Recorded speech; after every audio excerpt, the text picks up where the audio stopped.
O título sobre militância, né? Porque a gente vai ter, domingo vai ter uma coleta de assinatura na Paulista. E, pô, a gente precisa falar da tentativa de assassinato, porque isso não pode passar em branco. E é impressionante como, quando essas coisas acontecem no nosso campo, tentam sempre fazer passar em branco. Tá? Essa notícia saiu, foi ontem, né? Que os suspeitos presos com faca e soco inglês após ataque a voluntários do MBL em São Paulo são soltos e usarão tornozeleiras. Vamos lá. Eles não são suspeitos, eles foram presos em flagrante. Mas isso é uma imprecisão, né? Não, mas tem aqui na matéria em flagrante. Quer que eu leia? Os dois homens de 22 e 27 anos, que foram presos em flagrante sob suspeita de atacar voluntários do MBL na manhã de domingo, conseguiram liberdade provisória nesta segunda-feira. As vítimas de 33 e 39 anos faziam uma ação na Avenida Paulista. De acordo com o Tribunal de Justiça, Vitor, Gabriel e Rogério Silva terão que seguir medidas para ter o benefício mantido. Comparecimento mensal em juízo para informar e justificar suas atividades, obrigação de manter o endereço atualizado, proibição de ausentar-se da comarca, recolhimento, blá blá blá, monitoração eletrônica. Passa. Em nota ao G1, a defesa dos suspeitos afirmou que o Poder Judiciário concedeu a liberdade provisória por entender que não havia fundamento para converter a prisão em flagrante em prisão preventiva. A defesa dos investigados Vitor e Rogério ainda está tomando conhecimento dos fatos e que os devidos esclarecimentos serão prestados no momento oportuno nos autos do processo. Segundo os boletins de ocorrência, os policiais estavam em patrulhamento, blá blá blá blá blá. Ali fala, né, ele é bem claro com isso. Durante a revista, um deles foi encontrado uma faca no bolso da calça e com outro um soco inglês e spray de pimenta. As duas vítimas foram encaminhadas para atendimento na UPA Vergueiro com ferimentos no rosto e no braço. Aí fala um pouco da agressão, fala que eles foram xingados de fascista, né, os nossos militantes. Baixa um pouquinho que eu também não vou ler tudo não, deixa eu ver. É uma matéria até alentada, né? Sim, longa. Cita uma nota do MBL. Em nota, o MBL informou que vai acionar o TSE para que ajude na apuração com os agressores. Os agressores primeiro falaram que queriam assinar as fichas. Nosso militante perguntou se ele já conhecia o partido, então eles disseram que sim, que é um partido de fascistas. E começaram as agressões. Por sorte, a polícia militar chegou rápido e prendeu 2 deles. Vamos acionar o TSE para que ajude na investigação contra esses criminosos. Trata-se de um evidente ataque à democracia, de violência para intimidar militantes e inibir a criação de um partido político. É intolerável que façam associação criminosa e tentativa de homicídio para calar adversários políticos. Não é a primeira vez, é sistemática a violência contra membros do MBL. Bom, é isso na nota, não vou ler mais. Cara, assim, o que aconteceu foi muito grave. Eu vi a live que você comentou isso, não a de hoje, a de ontem.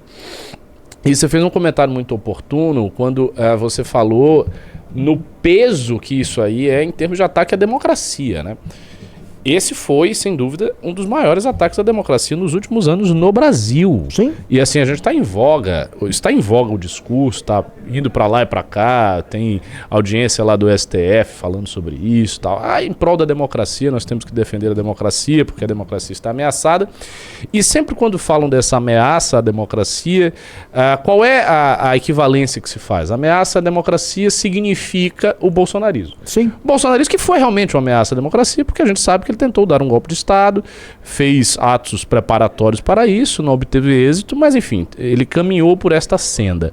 No entanto, a gente tem uma outra ameaça à democracia que acontece há muito tempo no Brasil, com a leniência das autoridades competentes, com a leniência de parte da mídia, que é a violência sistemática da esquerda contra militantes políticos de outras agremiações políticas. Isso acontece há muito tempo. Isso aconteceu com uma iniciativa que a gente criou, que foram os inimigos públicos, que foram agredidos, como vocês sabem, né? Especialmente o Bétega, que ali realmente também quase morre, foi espancado, parou no hospital, teve, se não me engano, costela fraturada.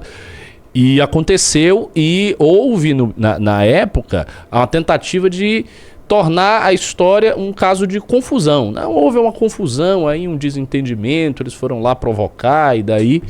Né? A esquerda em peso viu essa história e endossou a narrativa de que esses jovens teriam apanhado de garotas com régua e tudo mais, fazendo zoação, né? Isso aconteceu.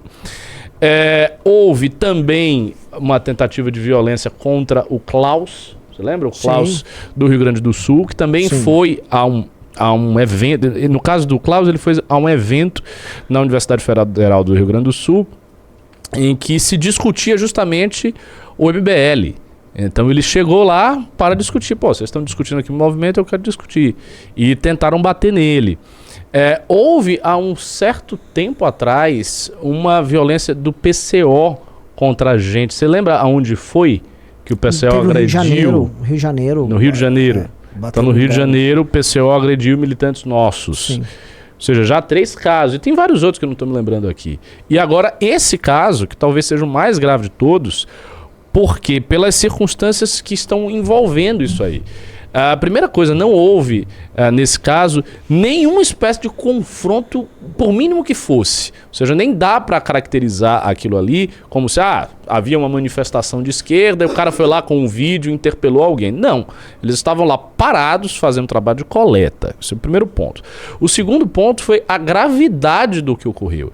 Os militantes políticos que foram lá agredir os nossos, eles estavam armados de faca, soco inglês e spray de pimenta, como vocês viram. E a terceira coisa é que o ato que os meninos estavam fazendo era um ato de criação do partido. Eles estavam ali coletando assinaturas para fundar o partido. Ou seja, fica manifesto que é uma violência contra a democracia, porque o ato básico da democracia é você poder se juntar no partido. Se você não pode se juntar no partido, se você não pode formar um partido, então a democracia está gravemente ameaçada no seu país. Perfeito. Assim, perfeito. E esse é o tom do caminho que a gente vai seguir em termos jurídicos, porque isso aqui foi o primeiro grande erro deles. Essa é a real. Todas as outras agressões que você descreveu são agressões que foram feitas e os caras escaparam. Aqui não. Aqui os caras foram pegos em flagrante com as armas que eles tinham, tanto que a imprensa teve que dar a cobertura disso, e está dada a cobertura. E foi apreendido também os celulares deles. Os celulares deles têm todas as conversas deles, basicamente os caras conseguem puxar por onde esses caras andaram, por onde eles se encontraram. E vai ser possível a investigação, e eu imagino que eles vão também nessa linha, buscar com quem eles conversaram, quem organizaram aquilo, e mostrar as motivações desses caras. Porque o que houve? Havia uma banca da missão para coleta de assinaturas, ela estava, enfim, bem destacada ali, e havia sido anunciado nas redes sociais que havia coleta nesse domingo, nesse horário. Os caras foram até lá em 4, sendo que todos são militantes políticos de um mesmo grupo, pelo menos os 2 já claramente são do mesmo grupo, e moram em regiões diferentes de São Paulo. Então, obviamente, eles não estavam lá passando na Paulista e olha, eu só te encontrei aqui. Não, todos estavam no mesmo lugar, no mesmo horário, participantes da mesma militância, do nada... Uma missão. Isso, eles tinham uma missão. Para organizar uma emboscada. Eles também tinham uma missão, né? Eles entraram lá no local e organizaram emboscada para agredir os caras. E foram armados. Olha, eu fui passear na Paulista, eu trouxe meu soco inglês. Eu trouxe meu soco inglês e minha faca. Oh, que coincidência. Bora matar os fascistas? Então, assim, foi premeditado. Havia um grupo que premeditou isso. E provavelmente essas conversas vão ser claras em demonstrar, vamos dizer, a autoria deles. Não só deles, mas de quem estava por trás.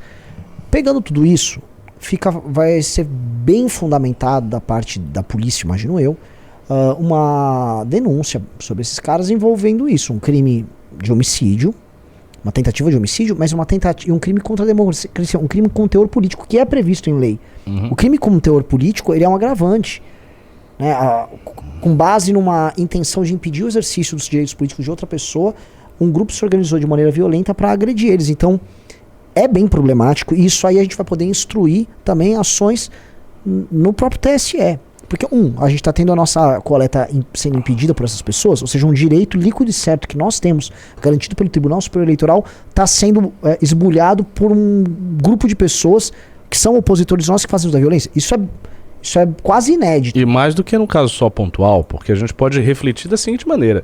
Se eles foram lá para matar os nossos coletores, qual era o objetivo deles? Simplesmente matar aquelas pessoas? Não. O objetivo deles era instilar terror em toda uma operação de coleta de assinaturas que a gente tem no Brasil inteiro, fazendo com que todo mundo se coibisse de sair às ruas para coletar, com medo de ser assassinado, de levar uma facada, e daí o partido caísse. Porque a gente sabe que a gente tem um tempo regulamentar, você precisa ter as pessoas na rua, coletando e tal. Então o que eles imaginaram? Isso quem mandou fazer. Sim. Olha, vocês fazem isso, né? Aí vocês matam ou agridem gravemente essas pessoas.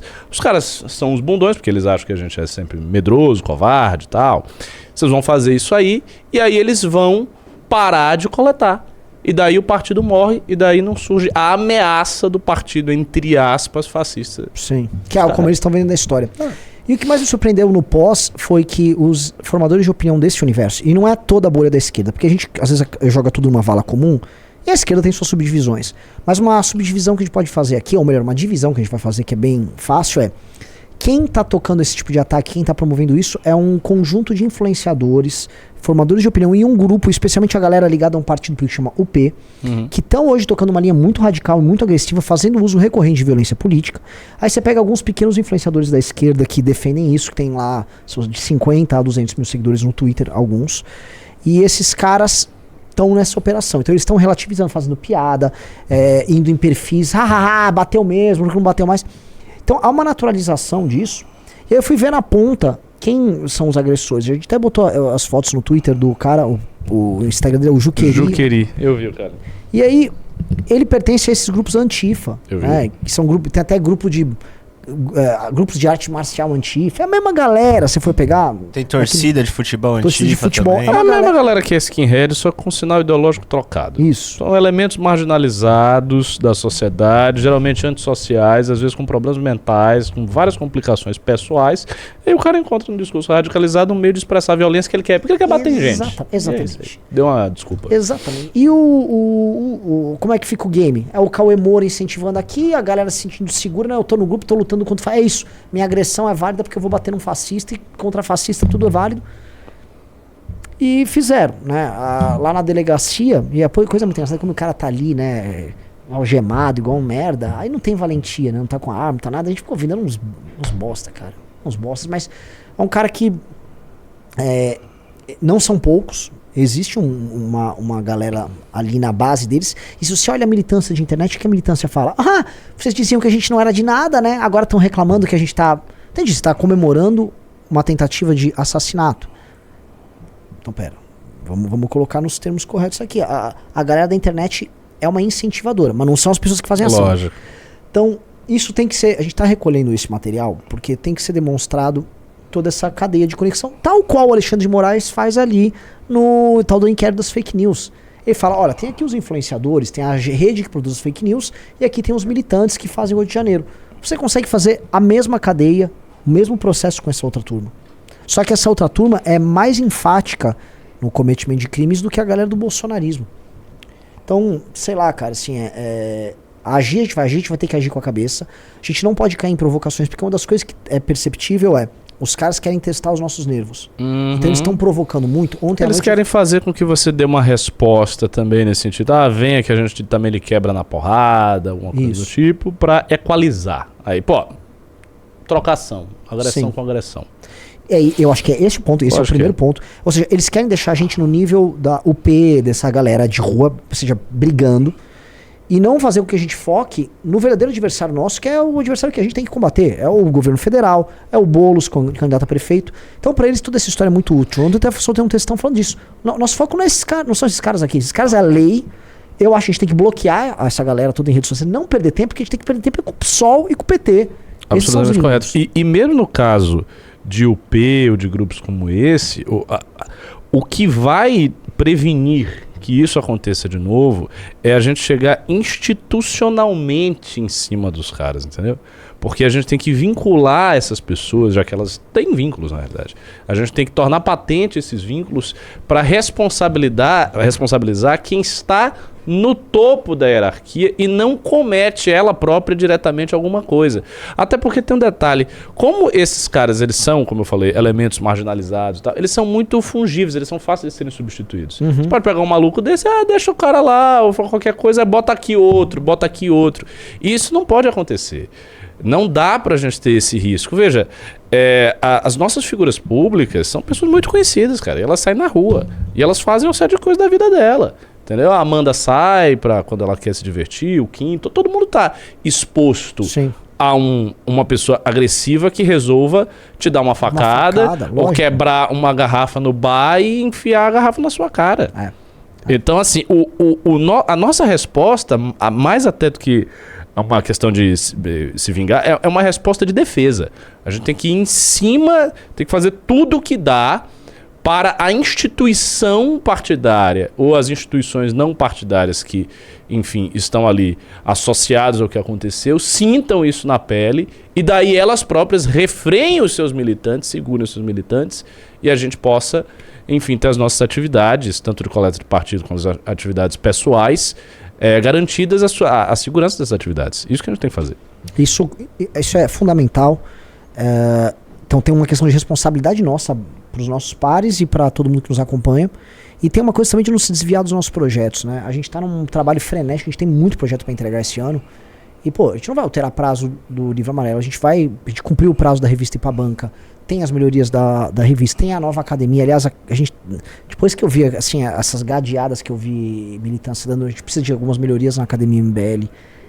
Uma série de coisas que a gente tem prazos e nós vamos cumprir, a gente não vai deixar se desviar, porque o melhor que a gente pode fazer é cumprir nosso planejamento. A gente tem um planejamento muito bom de partido, a Valete, a congressos, eventos, candidaturas. A gente tem 2 candidatos competitivos concorrendo nas 2 capitais mais importantes do Brasil, São Paulo e Rio. Tem um Kim com 10%, não sabe que tinha o Salles, ainda não saiu a pesquisa sem o Salles. Tem o Pedro, lá no Rio de Janeiro, dando 3, 4, 5, dependendo do cenário. Porra! O Pedro tá numa situação no Rio melhor do que o Arthur tava em 2020. O Arthur bateu 10%. A gente às vezes acaba falando mais do Kim e esquece do Pedro nesse cenário. Então, nosso game é outro. A gente disputa o jogo com outras figuras. E há uma operação que foi montada de ataque ao MBL no final do ano passado, para deixar a gente jogando nesse lodaçal. Então, aqueles perfis de notícias falsas, rodando mentiras contra a Amanda, depois contra mim, contra todo mundo. Vários. Esse negócio do padre que o pessoal quer ficar permanentemente colocando a gente no lodaçal dessa figura. E eles sabem que a gente não tá tratando disso, o nosso foco é outro. Eles não querem a gente falando do Boulos, eles não querem a gente batendo no governo federal como bateu no último ano. Nossa militância é a militância que brecou ano passado o PL 2630. E é muito louco, a gente saiu de uma militância que brecou o PL 2630 e acabou com os Sleeping Giants. Eu vi as pessoas até falando assim hoje, Ricardo, mas vocês viram que a cobertura da PAN, lá na TV, lá na PAN, foi a melhor de todas sobre o caso. Eu falei, muita gente no começo do ano falou, vocês estão loucos de querer defender a Jovem Pan? Eu lembro disso. Aí, cara. E não é que a Jovem Pan ama a MBL. Não, a Jovem Pan simplesmente é um dos únicos veículos que resta dentro do nosso campo, sabendo que hoje, cara, o PT tá perseguindo de uma maneira inimaginável. Hoje a Andresa Matais, que fez a matéria da Dama do Tráfico, foi demitida do Estadão. Eu sei, eu falo com os veículos de imprensa, todo mundo sabe, o PT tá ligando o veículo de imprensa pro veículo de imprensa. A Janja no passado quase demitiu um grande apresentador do SBT, if you know what I mean. A Janja liga nas redações. A coisa tá num nível escrotíssimo. Eu acho que é o nível mais grave. Assim, com o Bolsonaro aconteceu isso, teve ligações também em redações, mas esse governo aqui tá controlando assim, todo mundo.